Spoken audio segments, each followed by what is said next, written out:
Ladies and gentlemen, welcome back to Primetime Carolina, the best damn Panthers podcast that you ever seen, heard, however you want to hear it. We're back for another episode. Dave, what's going on, brother? How you doing? Man, I'm good. I don't know what week we're in. What is this? Episode 7 or I think something? this is like 6 or 7, something like that. I don't know. Man, we're I crushing don't it keep out here. count. We're crushing it. Before you know it, we're gonna pass JC Horn's number. Which is a shame. It is a shame because that means it's a single digit. It is, in fact, a single digit. This is going to be a little bit of a different episode here. We've got a couple guests that Dave has compiled, so this should be interesting.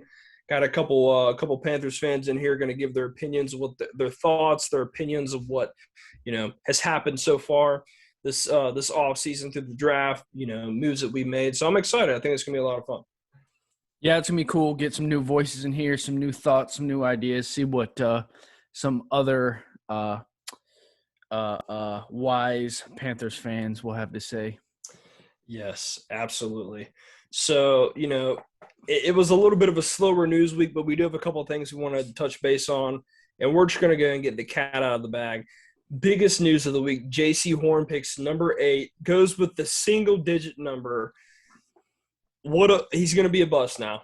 Leaving us incredibly disappointed.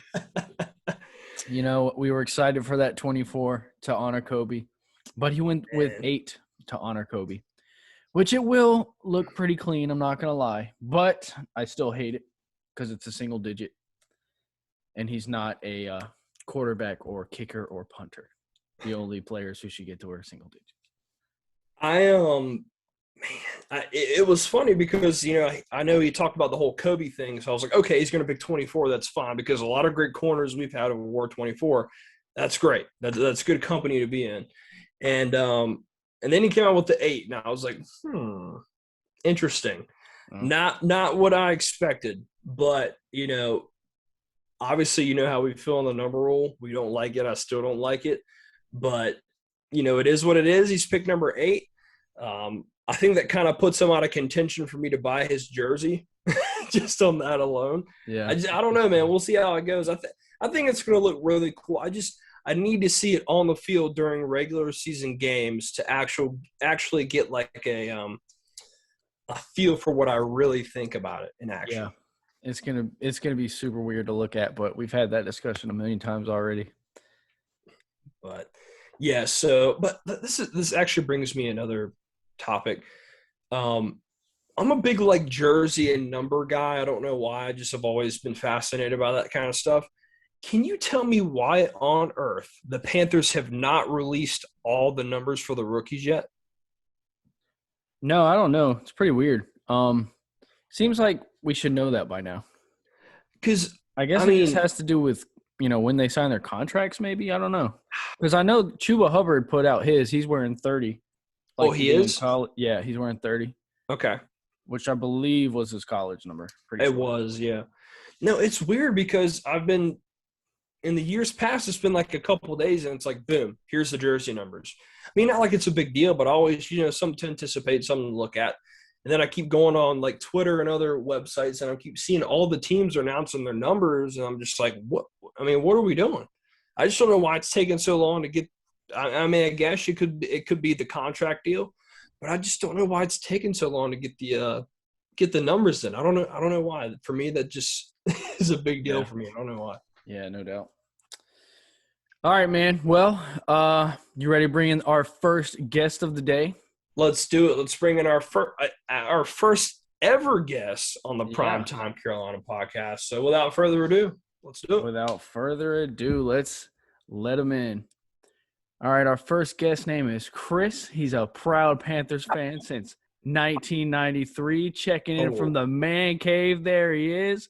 Very What's nice. up, Chris? Can you hear us? Oh, yeah, I can hear you. Can you hear me? Yeah, man. How you doing? We're good, Dave. How are you? I'm good, man.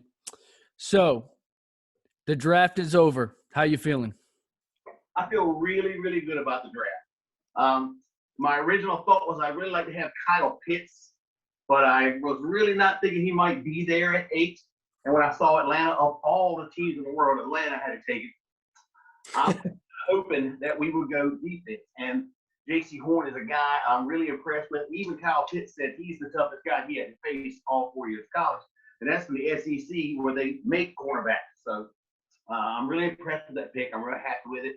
And I was discussing this with another friend of mine about, the whole his dad being Joe Horn, the way Joe Horn looked, like the cell phone thing and stuff like that. But I read a thing where Joe was saying that he's letting JC learn from his mistakes and not make those kind of mistakes that he did. And I was like, well, I love hearing that. So there's not going to be any kind of, issues with him being silly and things like that. I feel like he's wanting to be out there and be serious and play some football for us. Yeah. It's definitely great when a guy has, his own father he can lean on to teach him how to play the NFL game. That's pretty cool. Absolutely. I think that's great. And once again, thank you for joining the show. I really appreciate it. For our first ever guest, that's awesome. I'm digging the whole backdrop there you got going on.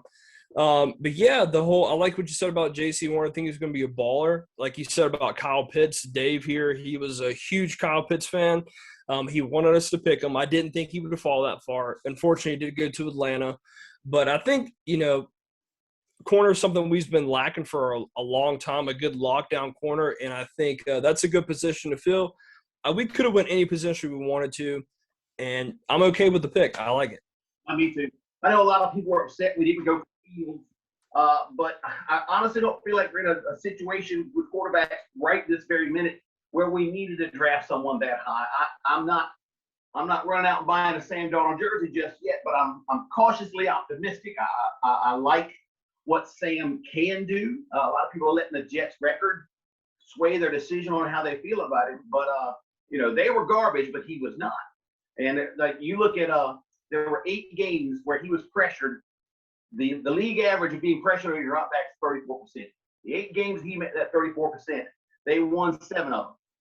They lost 1 game, and it was a 44-38 shootout to Aaron Rodgers. So give the guy a pocket, he can produce. Wow, that's good stuff. Yeah, I haven't heard that. That's pretty cool.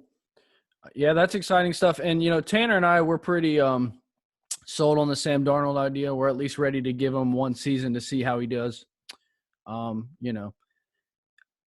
Specifically talking about Justin Fields, were you pro Justin Fields, or how did you feel when you saw him on the board right there at number 8? I was ready for us to take him on. We were all prepared. Here comes Justin Fields. And when they said J.C. Horn, my father and I just kind of looked at each other. We're like, oh, I can't. Yeah. Yes. I did the same thing. I heard the and then he said A.C. Horn, and I was like, what? Yeah. Yeah, it was weird because that's going to happen. He's there. We're going to take him. This happened, that happened, this happened. He's there. We're probably going to take him. VPA. Yeah. But I'm very pleased what we got. And I'll tell you what, this is the Christensen guy, the final we got from BYU. That kid's a monster. Have you read a lot about him? I don't know if I've done enough research, but Tanner and I did discuss last week that we like that the biggest knock on him was his age. He was 25 or something, 24. So we decided, if a guy's biggest knock is he's 24 years old, he must be a pretty good player. So you guys were talking about the last show. Everybody harshing on a guy that's 23 years old. I mean, he's still, baby. He's just learning. Right. Yeah, right. Exactly. He's a year older. 1 year doesn't make that big of a difference. I don't feel like. I mean, but the thing that impressed me the most about him is his combine stuff. He ran like a 4.8 40, maybe 4.9, somewhere along in there, 4.89, something like that. He had a 10-foot broad jump. Yep. Explosive line right there. That's beast. That is impressive. But yeah, and we were saying like last show how if there was one spot you want some guy to have a little bit of age and maturity to him, that's definitely the left tackle position. So, you're getting a guy, he already is what he is. He's mature. He's going to come in and compete right away and be serious about the position. So I think that's great. I like him a lot. I think a lot of people were really upset we didn't get a left tackle in the first round, didn't pick Rashawn Slater. Obviously, Sewell went before that. But, I think we did a good job staying patient, trading back, and getting the guys that we wanted to pick. This whole draft seemed like a game plan, and they got guys that they wanted to get. And I was very, very happy with that. It seemed to me for something else that I read that Joe Horn was talking about. It seemed to me like this was the Panthers' plan the whole time. Because something he said that I read he said, made me think they already knew the Panthers were going to pick him because he said that JC wouldn't let him go public until today. And that was the day after the draft. So I'm like, have they been kind of, dealing with this the whole time, talking, you're the guy we're going to go with, and just kind of like, putting those little things out there, see what they could do to trade back here and there if somebody would offer to move up that pick. I know the Saints tried to move up and get Horn. They didn't. I heard the Saints were after both Horn and Terrace Marshall, and the Panthers beat them to both. Yeah. So that's good. That's like a 2-for-1. If you can steal from them while you get a great player, that's even better. Absolutely. Chris, are there any other draft picks that really stood out to you? I know it was a big class. Well, let me start there. We talked about in our last episode how, as Panthers fans, we've become very accustomed to getting small draft classes to the point that it's almost painful. 5 and 6 players because we waste picks trading up to grab guys who end up sucking. Did you think it was nice to finally have a nice big haul for 1 year? Trading back, and people were like, why do we keep doing this? Why do we keep doing this? We were trading 2 picks for 3 and things like that. We weren't moving back that far. I think we did a good job on that. Federer, I think, like you said, he had an obvious plan, and he played that plan out. He got the players that he wanted, I feel like. So, like you said, we're walking away with this with a whole lot more players than we normally do. We're not going, well, that guy, he ain't going to make out a training camp. There's not one person that I feel like that they drafted this year that I feel like is not going to make it out of training camp. Now that it's probably going to happen, but there's not anybody that I have picked that guy out. Don't even hang out. Right. I think that's a great point actually with the whole. When I look at the roster, there's not many guys that I see that won't make at least the practice squad. I think they've got plans with everybody, all the way up to Shi Smith, he was like the 5th or 6th round pick. But yeah, I like what they did, and like I was saying, I feel like they've got an actual game plan. I like every single person they picked for the most part. And yeah, I don't really have any complaints. I think a lot of those guys are going to come in and compete, and they got guys that are just good overall football players that want to compete. They're building a culture, and I touched on this last week with Dave. I said whenever the Ron Rivera-led teams were there, it just felt like they were just kind of there. You never really felt like they were behind Rivera. With this team, it feels different. They're building an actual culture. They have a coach they like. Something is building up here, and that's what I take away from that. It really looks like, even from last year, that the players are sold into what Rule is doing. They believe in the process. They believe in what he's doing. And I think they feel supported themselves. That's a big part of it. And I was reading something that Rule had said the other day, and he was talking about the athletes, the people that we drafted this year, and already on the team, they're athletes, that very specific skill position, but they're athletes. And he was talking about Christensen in particular. This guy isn't just a good tackle. He's an athlete, He knows the position. He can play the game. He's smart. And he's got that athletic ability, And that's, he said, we got DJ Moore. We've got Christian McCaffrey. We've got guys that are just straight up athletes that have talent. And when you got that, and you got people that want to play for a team and have a goal in mind, what's stopping? Yeah, absolutely. And athlete is such a key word to describe, because if you look at even the linemen they brought in, Davion Nixon, Brady Christensen, these guys are athletes. You know what I mean? And that was the word that was thrown around with those guys all along. Throughout the draft. Maybe not Deontay Brown. He's probably not the best athlete, but he's a big beast of a human being. Yeah, he's a big boy. Is he the one that never allowed a sack though? Yeah, he never allowed a sack. And I also saw what was his name? David Moore, the undrafted rookie from Grambling State, who was also at the Senior Bowl on Matt Rule's team. He didn't allow a sack in college either. So, and I've seen some pretty impressive clips from his Senior Bowl. So, I'm excited to see. I think there's a chance, both those guys could get on the field and compete. I think the tight end from Notre Dame, Tremble. Mm-hmm. I remember watching him in the ACC championship game. Me and my son were sitting there. I said, "This guy, he's something else. I'd like to see him play for us on Sunday." So we got him. I was very happy about that. But like I said, another guy that's just an athlete. He can block. And what you know, you're not going to find a whole lot of Greg Olsons out there, right? And there were knocks on all the tight ends. This guy can catch, but he can't block. This guy can block, but he ain't that great at catching. This kid can do both. Yep, exciting I think, stuff. You know, he has that potential to be in the conversation with Greg Olsen. He's not going to be a Greg Olsen, but he'll be in that conversation. Remember when Greg Olsen used to do that? That kind of thing. So if you can be in a conversation with Greg Olsen, you're going to be all right. Absolutely. And I think, you know, the addition of Dan Arnold this year, I think he's kind of an underrated pass catching tight end. I think he can do well. And then that gives Trimble a year to, you know, do his blocking stuff and learn from him and to get better.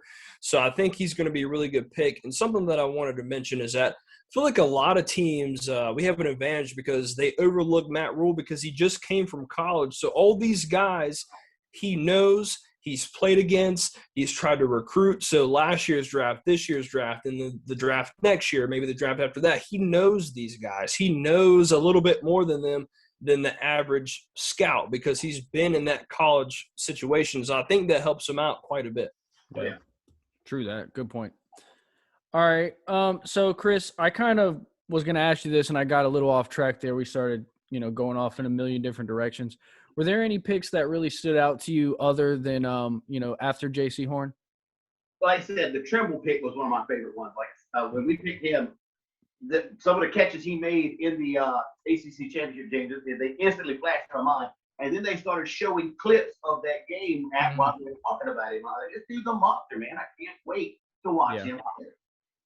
Absolutely. I didn't mean to cut you off there. No, go ahead, Tanner. My surprise pick, I'm going to say, probably goes to Terrace Marshall because, you know, I thought the Panthers were going to go heavy O-line early and then, you know, go a lot of defense again. Because, you know, even though we've got DJ Moore, we got Robbie Anderson, we got McCaffrey, you know, we've got weapons. I didn't really expect them to go receiver until later on. For early in the second or late in the second, they get a guy who had a first-round grade on him. And like I said earlier, I was watching the draft with my buddy who's a diehard Ravens fan, and he'd been talking about this guy all night, and then we pick him. He's like, you guys just got to steal. So I like the fact that, you know, we get this new quarterback, we get a left tackle. He's already got weapons. Let's get him 2 more in the draft. I think that was awesome. Yeah, it definitely was. It definitely was.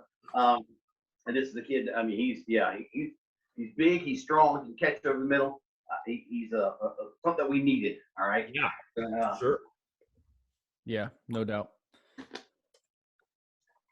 The addition of the new running back as well, I think that could be kind of a little smash and dash kind of thing. Mm-hmm. I like that pick a lot too. I think you know, this year the Panthers experienced what life with McCaffrey was like, and they didn't like it too much. So let's say, hey, let's get a guy who can come in for 10 to 12 carries a game, just to give the guy a breather. I mean, there was so many times the past couple of years, I'm like, I love seeing McCaffrey get the ball, but God, the guy's gonna die on the field. You gotta give someone to give him a breather. Yeah, absolutely. He was 80% of our offense for that first year he was with us. Yeah. Hey, Chris, I don't know if we've ever talked about this in the past, but what do you think about 2019 where McCaffrey was right on the edge of breaking that 2,000-yard barrier, and then Rivera pulls him in the first quarter of Week 17 after riding him the whole season? Yeah, I wasn't happy about that. That was so dirty. No, I wasn't really happy about that. I don't know what his reason was. You know, we don't want to get injured. You know, for later. For what? Golf. It's like you're not getting them ready for the playoffs, man. Yeah, exactly. Right. Yeah, exactly. And I think that a lot of the fans had been at that point were like, I'm a little soured with Rivera. Yeah. They weren't as upset to see him go. Yeah, that would do it for sure. So let me ask you this. I know you are a longtime season ticket holder.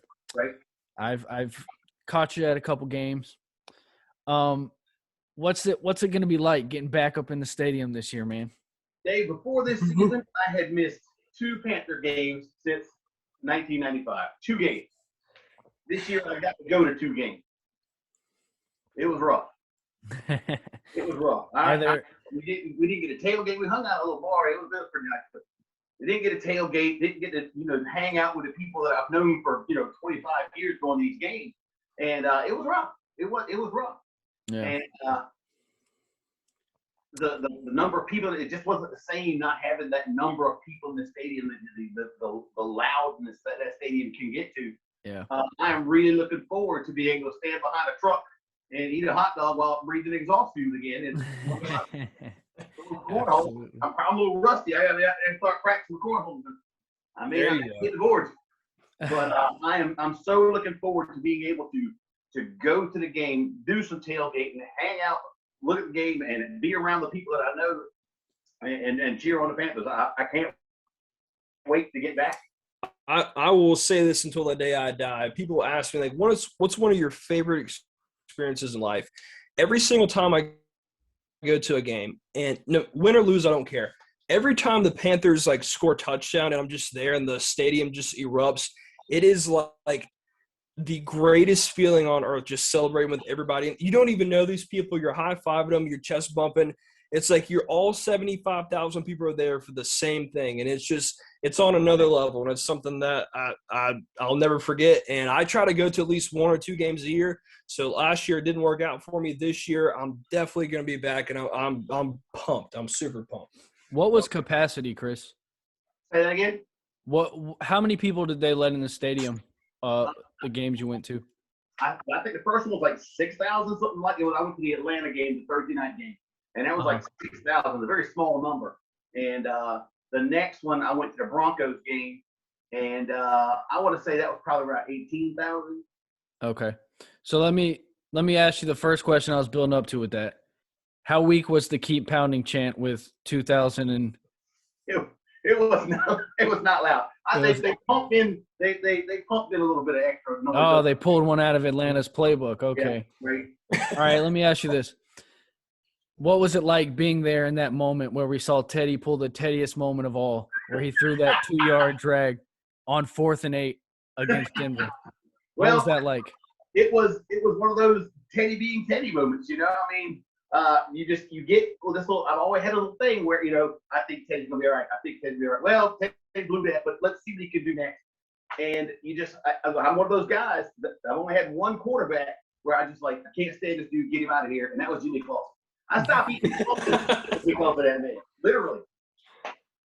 But I gave Teddy every chance I could. He'll be all right. He'll be all right. He'll be all right. No, I don't miss him a bit. Not one bit. I remember. I guess this was right about the time Matt Rule was hired. We had a conversation about our quarterback. It was still Cam Newton at the time, I believe.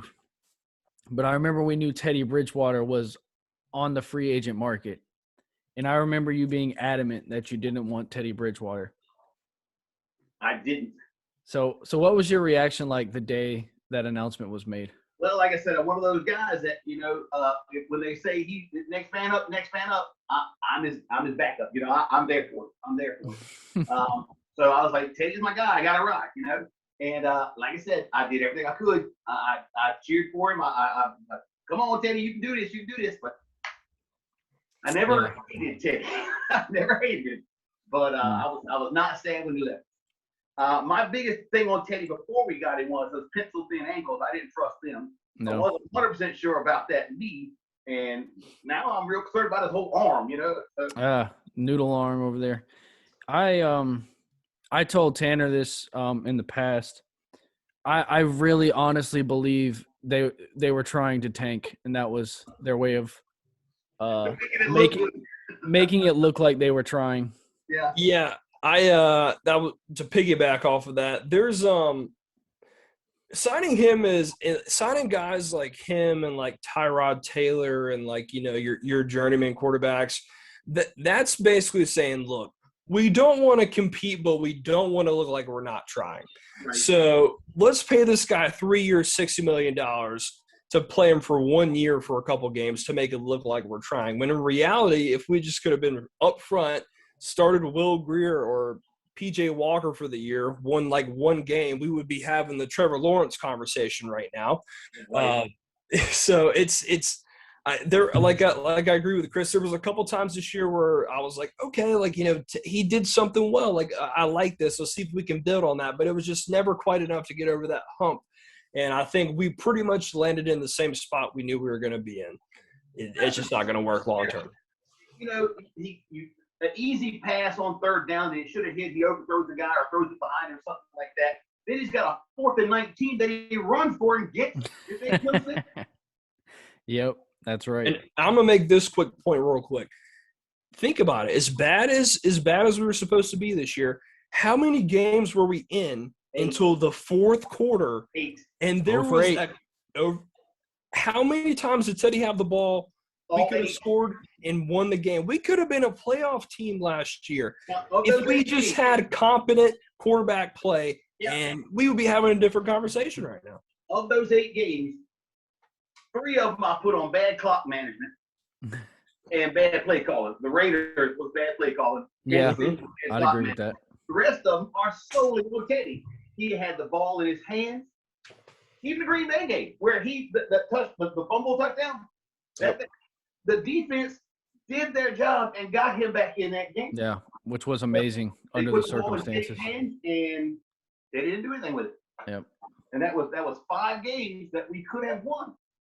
And we took the Chiefs all the way to the wire. Yeah. The champions could have won the game. If we gained 2 more yards, that field goal would have been good. Yep. That's right. Yeah, I know. It's crazy. I forgot about that field goal. That's right. Yeah. All right, Chris. Thanks for joining us, man. We're out of time, but thanks for joining us, and hope to have you back soon. Yes, sir. Love to come back. Thanks. All right, man. Have a good one. You guys have a night. Oh yeah, man. That was I love it. Yeah. First guest came in with the energy. I didn't expect, but man, he season ticket holder. I mean, oh yeah, Chris is awesome, man. And next time you're up there, I'll hook you up with him. You can go tailgate with him. I've got a good feeling, a very good feeling. I'm going to go to the home opener, and I think that we should both go, and then we should all do like a primetime Carolina meetup, all thousands of millions of our fans. A reunion. Yes. All right. Right on.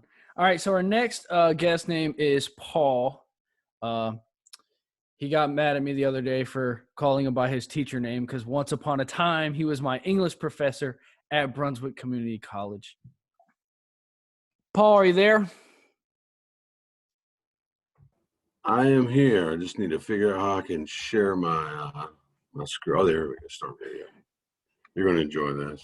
Oh, yeah. There we go. Nice. Like how you doing, man? I'm doing well, David LaFavid. So how are you? Good, man. Good. So thanks for joining us. This is my man Tanner. How you doing? What's going on? Nice to meet you, Tanner. I've watched your guys' podcast. Watched from the sidelines and told David you guys are doing a great job. Love to see people interested in what the Panthers are doing. I'm a plank owner. I've been a fan since day one, man. So I love it. That's fantastic. Absolutely. To get into things, we discussed what we had with Chris. One of the bigger pieces of news this week, probably the biggest piece was actually the return of Dan Morgan, going to be the assistant general manager for the Panthers. I did some research. I didn't really know that he was kind of working his way through the ranks as a manager, working with the Seahawks and the Bills. What are your thoughts on that about Dan coming back to Carolina and being in the assistant GM role? Well, I'll tell you, Dan Morgan was my favorite player for a number of years. He was a very good linebacker. Pre-Luke, he was Luke. I think he had 25 tackles our first Super Bowl appearance. Right. Just played his tail off, man, and was the player you wanted. Head first tackles, and that took a toll. He after he played, I think he played for the Saints for half a year after he played with us. And then he left and was actually, I think, a color commentary guy for the Seahawks for a while before he moved into the front office. I was excited to see him come back. I did tell Dave it was interesting to see Luke step down because I'd always envisioned Luke moving into a role that was similar to assistant GM. I loved when I heard he was helping Jeremy Chin last year watching film. Hopefully that rubbed off. Yeah. I told Dave it was interested. I hope that we don't see him, Luke, reappear in Washington or Buffalo. You never know. But hopefully Luke is just taking some time to be Luke, man. I hope that's what's going on, Luke. But I'm really interested with Dan. I think Dan's going to be great. He knows he came from a good tree there in Seattle. You know, John Schneider, I think the guy's name is. Scott Fitterer came from that same tree. And you can tell with the draft, man, Fitterer really put it on, I think. I was a little upset watching the draft. I think you guys said something similar about having to wait with the trade downs. But Dan Morgan, I think, is going to be really solid. Yeah, I think we're going to really enjoy seeing him work with Fitterer. And I think you'll see that they're going to work well with Rule together as they did in this draft, or as he did in this draft. I was real excited to see us get back at Buffalo because they've been taking everybody from us for, however many, 3-4 years now. So it was nice to get back at them a little bit, especially after they took Brandon Bean. So then we came back and we took Dan Morgan and brought him back home. So that was Brandon Bean, UNCW alum, man. Seahawks. Seahawks. Go. I meant to tell you to throw up your fins, man. I see you got your hat on. There we go. Yeah, now we're talking. Basketball team made it to the national tournament this year. The baseball team is nationally ranked. We got a good thing going down in Brunswick. You know that. Go Fins, baby. Yeah. I think the Morgan move is great. I think he's going to do a very, very good job. And, when I was growing up, he was kind of in the midst of his career, and I was, like you said, he was Luke before Luke. And we've been fortunate enough to have some damn good linebackers come through our team. So it's good to have a guy who you think can do a good job and he's played for your team. It's a feel-good story. Almost like when Peppers came back. It was great to see him back. Yeah, it was. That was awesome. I loved that. That was something that really meant a lot to me. It hurt to see him go away. Moose, too, Moose Muhammad, who I think, you guys, I was looking at the draft. I think somebody who reminds me of Moose, I call him Moose Light now, is Shi Smith. He's got this move. He's got this fake out move. He does really hard with his hands. You'll see it. And when he does, it really reminds me of Moose. When I was watching him, I was like, man, that looks like Moose. Yeah. Moose did the same thing. Went away, came back. It felt really good to see him come back. I know exactly what you're talking about. Shaking at the top of his route. Yep, I remember it. Yeah. So, as you brought up the draft, what were your thoughts on the draft? Well, I was a little at first, worried about trading down. I think a couple times there was a really good player available that I was, because I'm not a general manager. I'm a armchair general manager, I guess you'd say. I was like, take that guy. He's the best available. Everybody says he's the best available. He should be. And then they were like, no, they're trading down. And they took 3 guys. And, I think that I loved looking back now, man, I love everything they did. I really do. I'm really impressed. I know that Dave was upset with Justin Fields not being selected. This is true. Tanner, I sent Dave a message and said, after right before the draft, your podcast, I said, don't let Justin Fields hear you talking about Kyle Pitts like that. Hey, I had 2 draft crushes, man. Yeah, but I thought we did really well. We had to address that Kyle Pitts. I think J.C. Horn is a big guy. He's going to be able to play man. We tried to play man, couldn't play a lot of it last year. We'll be able to play more. Absolutely.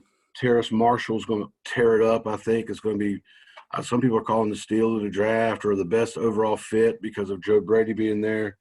The Brady Christensen, the offensive tackle, rated really well, had a really good pro day. He's a little older. He's 24. I think he'll be 25 during the year. But Tommy Tremble, man, knocks people over when he hits them. He really does. He's going to be awesome if we can get him to catch some balls. Maybe Dan Arnold will catch some balls, and Tommy Tremble can play H-back, fullback, whatever. Yeah, he's so flexible. Chuba Hubbard apparently blew away Coach Rule's wife, and that's why they chose him. He looks really good too, catches the ball really well. Davion Nixon. So we'll have a Davion and a Bravion defensive tackles beside each other. Right. Keith Taylor. But here's what I wanted to talk about in the 6th round. Let's talk about the 6th round. 3 picks in the 6th round. Deontay Brown, Shi Smith, Thomas Fletcher, all of them played SEC football. Big-time football. All of them were played in the Senior Bowl and was coached by your Panthers coaching staff, and so they know these guys. They Right. really know how these guys, what kind of players they are, and these guys know about what kind of coaches Rule and Snow are. And if you saw the call between Rule and Fletcher, the phone call, Right. and Fletcher was just like, man, I'm trying to get down there. He wanted to get down there as an undrafted free agent. And he was like, no, man, we drafted you. He was like, what? You're crazy. Cussed a couple times, I Yeah. believe. But Yeah. you could tell he wanted to play there, man. And those guys Absolutely. really want to play there. You could tell they really wanted to do that. I Yeah. think in that 6th round, though, they didn't really they picked solid players. They picked from programs they knew were successful. 2 Alabama players. Overall, man, they drafted, 10 of 11 were from big conferences. Yep. You know, you had BYU, who's an independent, but all the rest were Big 10, Big 12, Pac-12, SEC. And then that Senior Bowl thing, you guys, 2 other players, Patty Fisher and David Moore, both played in the Senior Bowl. Those were 2 undrafted free agents we picked up. 1, 2, 3, 4, 5, 6 players were in the Senior Bowl. Crazy, man. Wow. Crazy. And so I was telling Dave, it's just you could tell they did some recruiting there. And I think a lot of that not being able to travel this year, you could see they took advantage of everything. We got lucky with them being able to coach in the Senior Bowl because we needed that to happen this year. So overall, man, you can tell I'm a teacher. I can talk a lot. But to cut it back, overall, I'm super excited. I'm ready to really see the Panthers do something this year. I think we're going to really turn some heads. Yeah. Tanner and I were talking about, I believe it was last week, how we were really looking forward to the preseason this year because there's just so many new things to look at, just starting at quarterback and then, all these rookies. And it's interesting you brought up the 6th round because when I look at it too, I think, man, it's not every day you look at your 6th round picks and you say, man, these guys, they have a real shot to get on the field and make a difference. So it's pretty cool. You look at Thomas Fletcher, long snapper. I heard somebody say best long snapper in college football last year. J.J. Jansen, I believe, has been playing 14 years. Yep. Rule and Tepper are all about knowing when to cut people loose and making the money move and the right move at the right time. And I think that we've seen J.J. Jansen play his last full season. I believe that was draft. I believe J.J. Jansen had to see it. Yeah. The call was so good that, the Panthers social media team was putting it everywhere, posting it everywhere. So, JJ at least saw that. He said, dang, man, these guys got a relationship. They got a bond. It's over. He's probably going to be snapping in Washington next year, though, so he'll be straight. Yeah, for a year, and then he'll retire. From Buffalo. Those guys play a long time, though. Those guys play a long time. You can tell the really good ones because they will play a long time. We've had JJ a long time. Yeah. J.J. Jansen has been snapping since Jake Delhomme was the quarterback. I mean, he's been there for a long time. Yeah. But, I think it's a good point that you bring up. You're talking about guys in the 6th round, which you never do hardly ever. And like I was explaining with the previous guest, Chris, I think it's great because Rule is just a year removed from college. Like, he knows these guys. He coached in the Senior Bowl. He recruited some of these guys. He has relationships with these guys. I mean, he knows what kind of guys to look out for that maybe an NFL scout might not know because he doesn't have the time to focus on them. He doesn't have the benefit of just recently being from college. So he knows what kind of guys he wants to put in his plan, and I think that's great. It's not just filling needs. It's getting guys that are going to buy into the system, buy into what he wants to do. And when you've got all hands on deck for one guy, I mean, I don't mean to throw out the Patriots, but hey, let's say these guys have all believed in Belichick's plan. They won a lot of freaking Super Bowls and have been very competitive for a long time. So I think you get a good coach, you get someone to buy in with good players, coaching is only going to make them better. I just have a really good feeling. I'm very optimistic about this season. Let me ask you this too, gentlemen. I know that David played. Tanner, I'm assuming you played football. I think I heard you play. You played. Tell me when you heard Matt Rule talk the first time, that first press conference he did. It was like 30 minutes long. Tell me if you were sitting in that room, you wouldn't have stood up and said, "I want to play for that guy. I would play for that guy. I would love to play for that guy." Yeah. Exactly. It was one of those run through the wall type of things. Oh, yeah, definitely. Yep, absolutely. he's the There are those guys that there's coaches I've had in my lifetime. Whenever I was playing Pop Warner in high school, middle school, there was coaches where I was like, you know what? I don't really want to play my ass off for that guy. And then there were guys that just when they talked, I was like, I want to play for that guy. Definitely. Or I want to buy in for this guy. Like even in everyday life, you have people, maybe a boss or something like that you just listen to and like, you know what, I want to go all in for this person. I believe in what they're saying, and it's important to have somebody like that because we saw what happened with Rivera. You got guys that don't buy in, they've tuned out the coach. You're gone. You're a lame duck coach. Yep. Overall, man, I love the draft. I thought that they did a really good job. They've got 11 players, I think, which was crazy. They didn't do what I wanted them to do, but they did what I think they thought they needed to do to make sure that we're going to be ready to put it to them. 17 games and an extra team in the playoffs next year. So yep. Atlanta is falling. Their guys getting old. You never know what's going to happen down in New Orleans. Mm-hmm. Tampa Bay, you never know, man. You just never know, guys. Tom Brady comes out and blows it away the first year. Who thought he was? We thought he was going to do well, but did you think he was going to win the Super Bowl? Nope. So you never know. Sam Darnold comes down, gets hooked up. Dave would be thinking about Justin something, maybe. What was his name? I can't remember. I'll let you know about week 7 if I'm still thinking about Justin Fields. Justin Trubisky. I'll let you know. Justin We'll see. Foles or somebody in Chicago. Hey, but let me make this clear, though, okay? I'm very happy with our pick, all right? I just, I was big on Justin Fields, but J.C. Horn was way up there on my board, too. So I'm glad we got who we got. I wanted Surtain, but Oh, did you?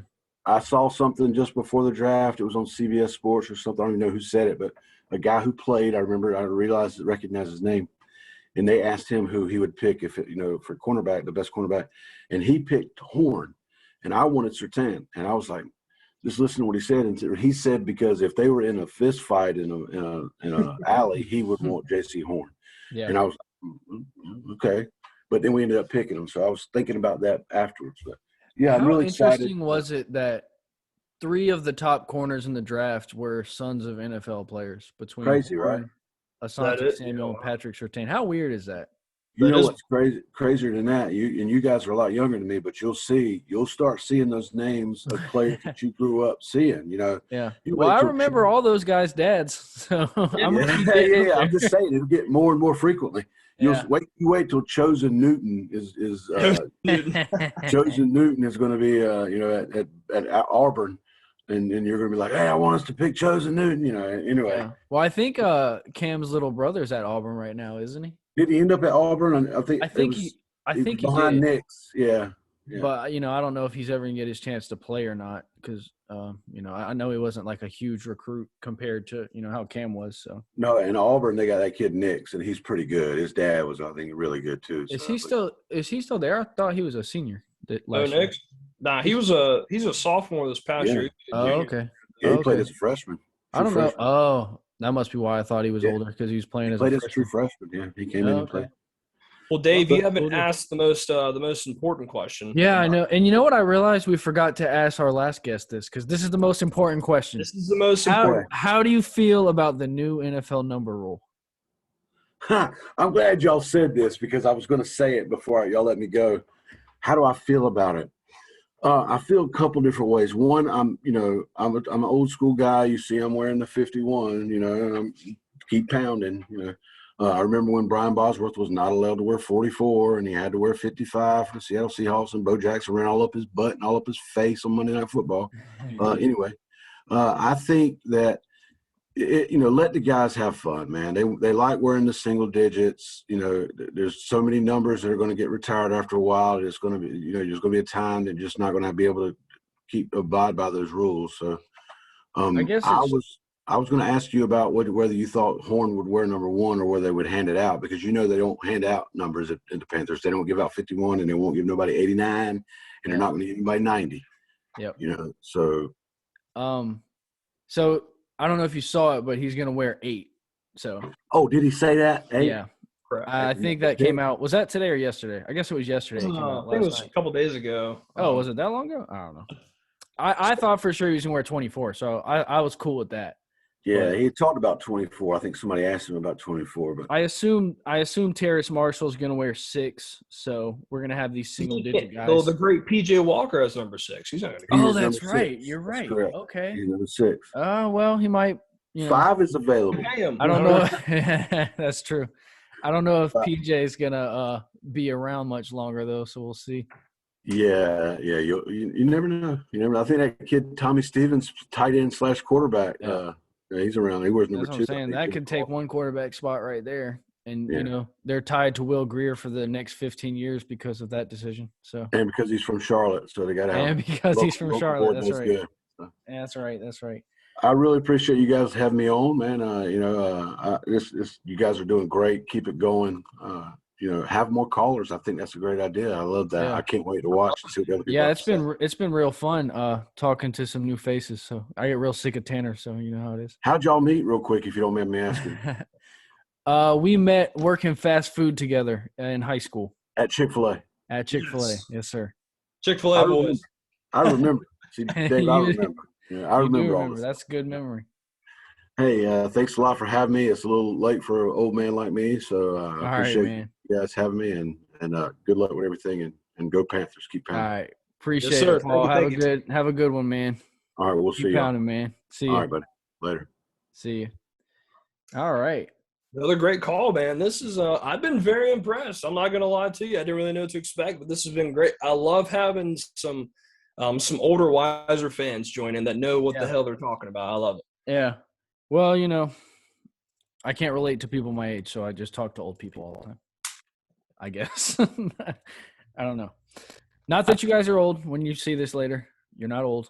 You're seasoned veterans vets in the fanhood game.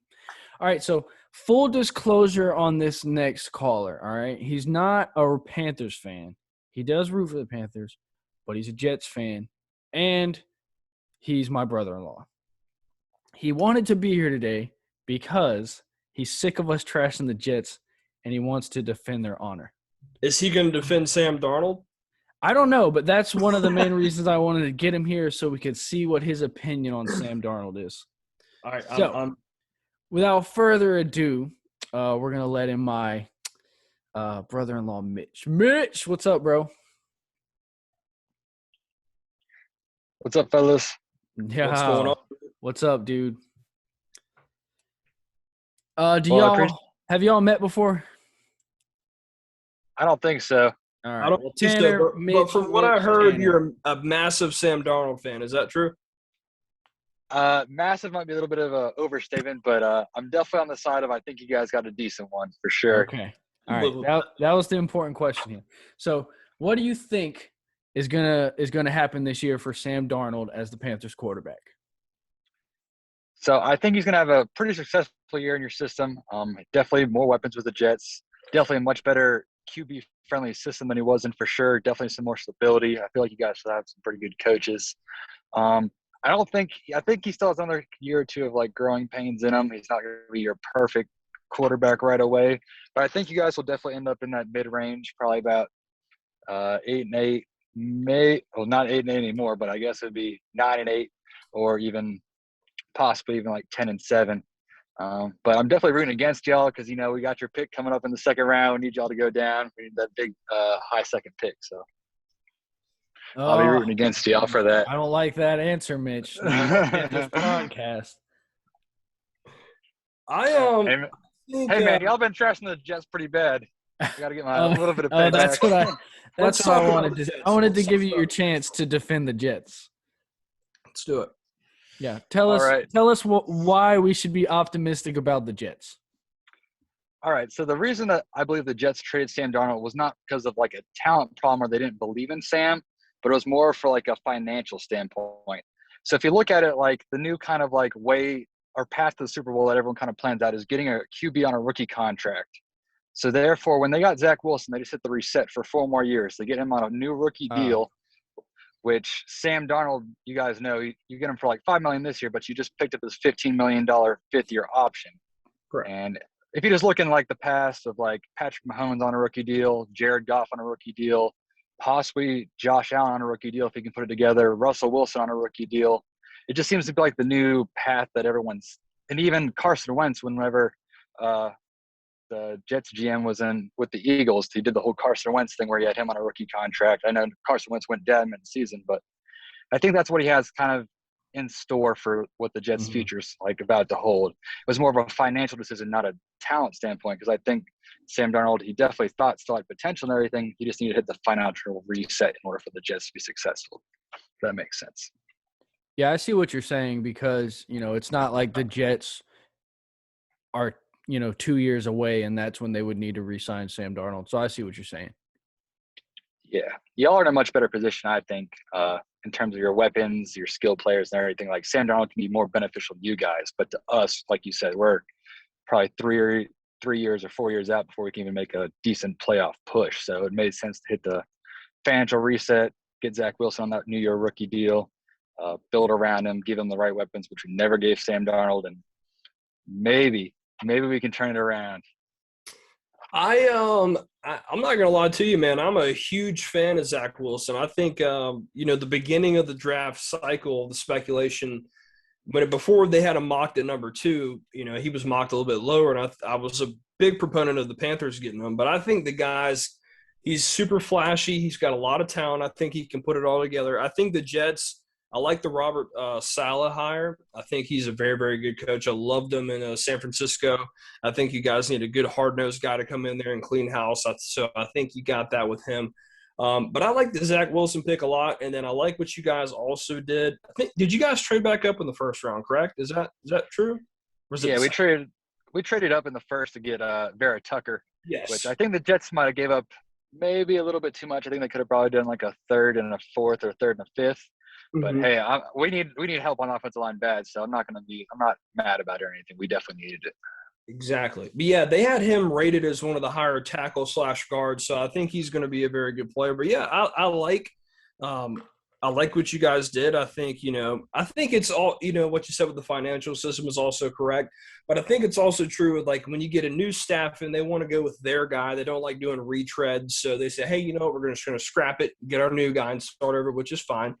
But I like what the Jets did, and I don't dislike the Jets at all. I think they're always kind of an underdog I've always pulled for, and I hope they do well. I like Zach Wilson a lot. I want to see what he does. Yeah, appreciate that. I mean, I know y'all been trashing the Jets on here a lot, but we made some playoff runs 2009, 2010. It hasn't been too long. I mean, I guess it's been 10 years now. It feels like it just wasn't too long ago, but hey, I think we finally have a good coaching staff, a new GM. We're kind of starting fresh. Maybe we can finally do something. I felt Todd Bowles wasn't the answer. Adam Gase was not the answer. He's definitely the franchise killer if you've ever watched. Adam Gase is the answer for everyone else's team. That's true. Yeah. So the Ryan Tannehills and hopefully the Sam Darnolds. Adam Gase is like a walking Friday the 13th. Like everywhere he goes, it's like something bad happens. Is he even on someone's staff right now? Is he? He is, I think. I'm pretty sure. I don't remember where, but I believe he is. Somewhere out there. All right, Mitch. I'm gonna put you on the spot right here because you told me the Jets should build around Sam Darnold. So what happened between now and before the draft that the philosophy has changed? I felt like I had to do some more research into the decision because at first I was all into I was kind of mad that we traded Sam Darnold, but then I started looking into the financial aspect because when he got traded, immediately it came to the question: are the Panthers going to pick up his fifth-year option? Then I looked at it, and I was like, dang, $15 million for Sam Darnold next year, I mean, it might be a good position for y'all because y'all were already paying Teddy ridiculous amounts, and you're all in trying to get to the playoffs. Us, we're still rebuilding. So then when I looked at that $15 million for Sam Darnold next year, and then if we didn't pick it up and he had a good year, then we're having to pay him in free agency. We could possibly lose him in free agency. So that was all right, at least we got some value for him now before the contract and free agency and everything else happened. So that's really what changed was the once I looked into the financial aspect of Sam Darnold, it made a lot more sense to me of why the Jets got rid of All right, I feel you. That's a pretty good answer. It's all about the finances. him. All right. But Well, since this is a Panthers podcast, tell me what do you think of the Panthers' first-round draft pick, J.C. Horn? I really like it. I think he has like that Jalen Ramsey kind of type to him. Like he's just kind of a dog on the corner. Like he's gonna match up anyone one-on-one, DK Metcalf, whatever wide receiver he's up against, he's gonna try and shut him down all game. So, I mean, I liked him as probably the number one corner. I mean, Patrick Surtain was like the safer pick, but I can't be mad with you guys picking J.C. Horn. He's definitely gonna be a dog for you guys. He's gonna be good for a long time. Like you said though, I kind of agree with your podcast. I think Justin Fields would have probably been a better pick for y'all, just because I think the Bears got an absolute steal at 10. Like I feel like it's just ridiculous how they got him. I mean, they gave up something, but I think it was ridiculous he fell to 10, and the Bears were able to swoop in and get him. I think y'all definitely should have at least tried for him. I felt like I don't know. So the way I've been looking at it, as instead of we took J.C. Horn over Justin Fields, is it's kind of like we got 2 first-round draft picks, and one of them was Sam Darnold, because essentially once we traded for him and we ended up getting all those picks back anyway because we kept trading back, it was like we picked up a quarterback that allowed us to take a corner. And, you know, like we've said in the past, he's about the same age as the quarterbacks who were in this class for the most part. So, And I saw a couple times that some draft experts would say, let's say theoretically Sam Darnold was coming out in this draft, they would have him as the second best quarterback. I mean, it's tough to say because we don't know what the other guys are going to be besides Trevor Lawrence. We think he's going to be pretty good. But so I do agree with you there. It's kind of like they took a seasoned rookie quarterback, I guess. But yeah, I'm definitely going to be interested to see how that goes regarding Darnold. You know, there's some things I've seen that I've liked. There's been some things I've seen I haven't liked, but I think he's going to be put in a pretty good spot as far as, you know, let's put it like this. He's got all the weapons, some pretty solid coaching and decent O-line. If he can't put it together here, then we know what the real answer is. Mitch, And just to add on – sorry, go ahead. Just to add on Sam Darnold, like as I've watched him over the years, the biggest problem with him has always been his decision making, that's something that like with good coaching and over time, like decision making just naturally gets better. Like the biggest thing that's always killed us with Sam Darnold is we'll be on the 10-yard line, he'll throw a pick six or he'll fumble. Like he just always had like bad decision making in terms of throwing away balls, holding in, just getting sacked. But over time, that's going to get better with any player. So I feel like that was one of the biggest knocks on him, and I feel like that's something you kind of work through as a player. It's not like his mechanics are bad. He obviously has the arm talent. He has mobility. He had like a 50 or 60-yard run. So he definitely has the talent. It just needs to like work on the decision making, which will come with time. So I think that'll be good for y'all for sure. Yeah. And Tanner and I have discussed it in the past. We kind of, you know, after the trade was made, obviously we went back and we looked at some of the game film. Like, you know, we're not film junkies by any means, but we went back and looked at some of the stuff, and you can see that the Jets were such an easy team to defend, and it was almost like Sam Darnold was put on an island, and you know, it was almost impossible for him to find success out there. Guys weren't getting open, you know, their schemes were just really vanilla. It was almost like you know, watching someone play Madden. They just gave the quarterback the ball and said, do something with this. You know what I mean? How mad are you going to be if Sam Darnold, after Sam Darnold has his Hall of Fame career, 5 Super Bowls, you know what I'm saying, statue outside of Bank of America Stadium, and Zach Wilson is like the biggest bust since Ryan Leaf? How is that going to make you feel, Mitch? How much is that going to burn your insides and melt your soul until you cry? Well, to be honest with you, like it wouldn't surprise me at all. It just wouldn't surprise me even anymore that if that was to happen after we went through Mark Sanchez and now the 3 years of terribleness with Sam Darnold. Like it just wouldn't surprise me. But I'm being optimistic right now. I feel like Zach Wilson has kind of that, you know, kind of it factor to him. He just has that ability just to create some plays out of nothing. And hopefully, if we can just surround him with some good players, get a good offensive line, Hoping for the Panthers to suck, the Seahawks to suck, get some lower draft picks in the upcoming draft. Hey, man. I'm feeling optimistic for once in a long time. We're Zach Wilson fans over here. We're just messing with you, but we do. I think Zach Wilson is going to be awesome. I hope he does well. And this is before you get out of here. I just want to ask you this. I was going to say, make sure you ask him the most important question. Okay, I've got 2 questions for you. Oh no. Now, so this is a different question, but I've got 2. I'll ask you the least important one first. Okay. I'm a big like jersey guy. I don't know why. What do you think? What'd you think about the Jets' 2 jerseys last year? Did you like those or no? I thought my favorite jerseys were the green color rushes they broke out. I don't know if that was last year, maybe the year before, but they were like the all green, straight green color rushes. Those were some of my favorite. Those just look good. I wish they'd wear those more often. I definitely feel the jerseys were an upgrade from what they were wearing before.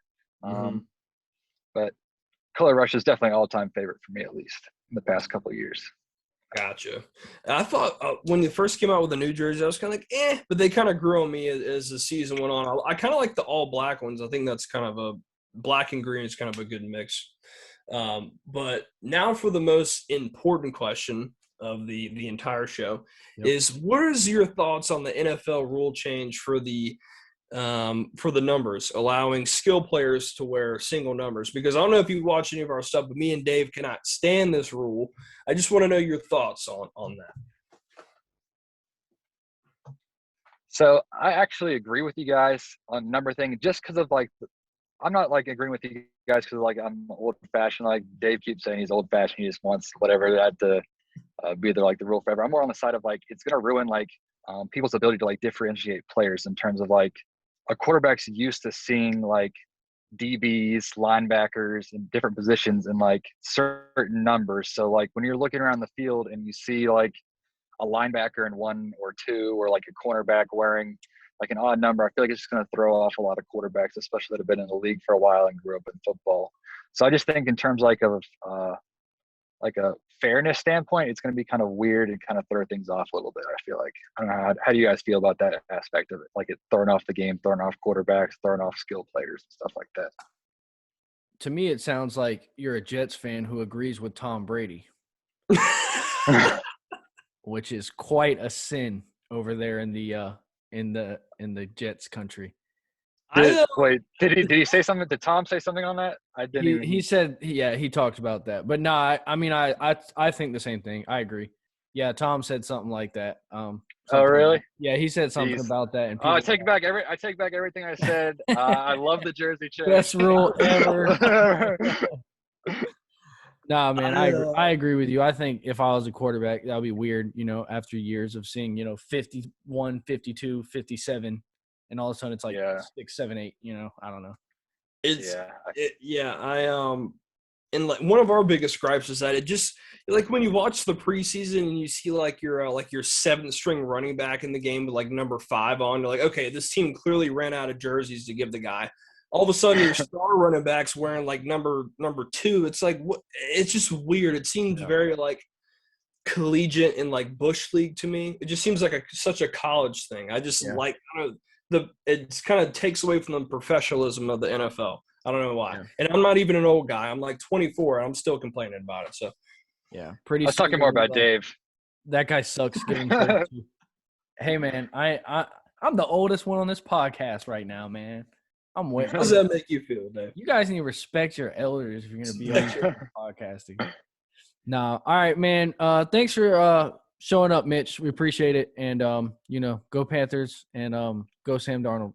Hey, big matchup this year. This Wednesday, we'll find out. Hey, Jets play. We'll definitely be there. That's the game. Got to be there. Yep, we'll be there. All right, appreciate you guys. Love the podcast. Thank you. All right, man. Thank you. All right. Well, that's a wrap.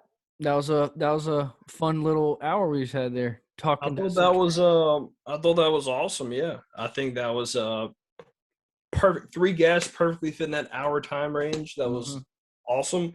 For anyone that watches this back, that was on the show, thank you so much. I really, really appreciate that. First time meeting you guys.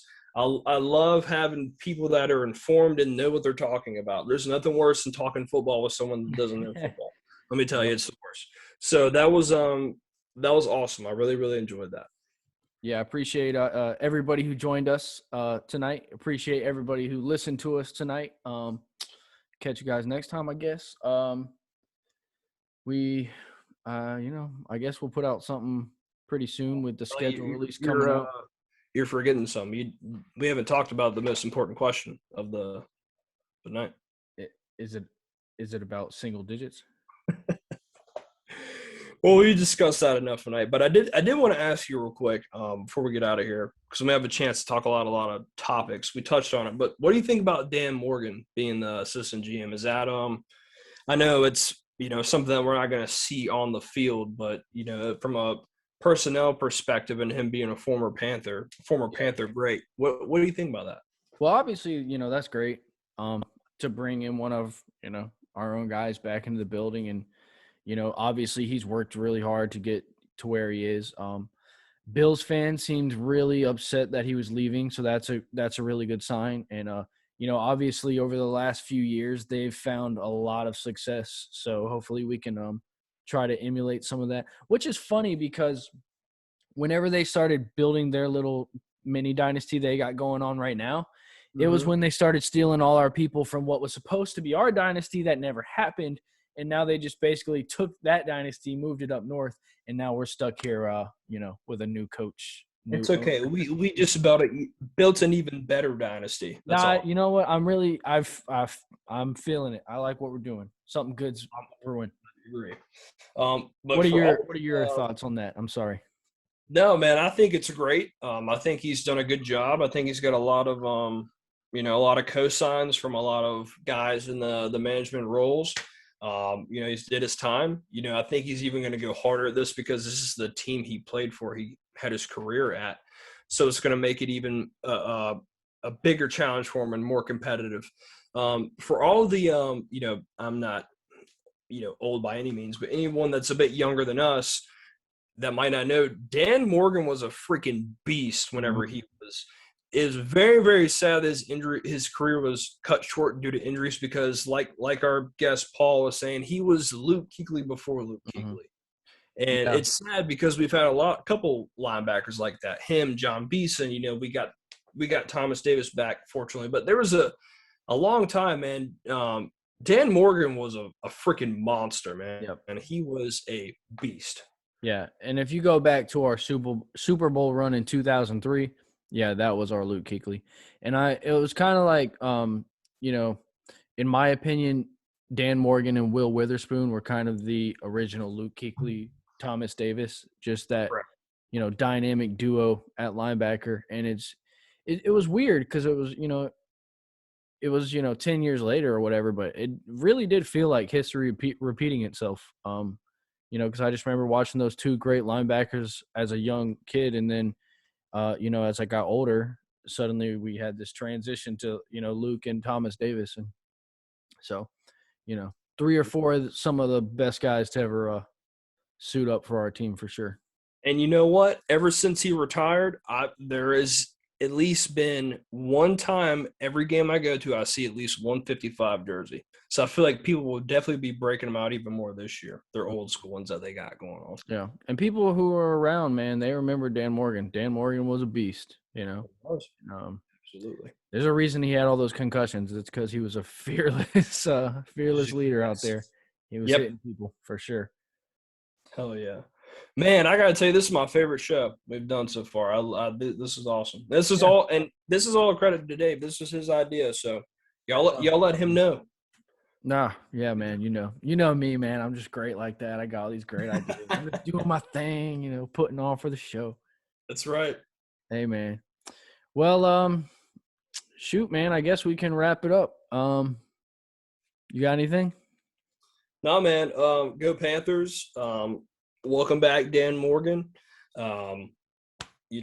Same old. Hopefully next time we talk, we'll be able to discuss which number jersey selections I liked and disliked.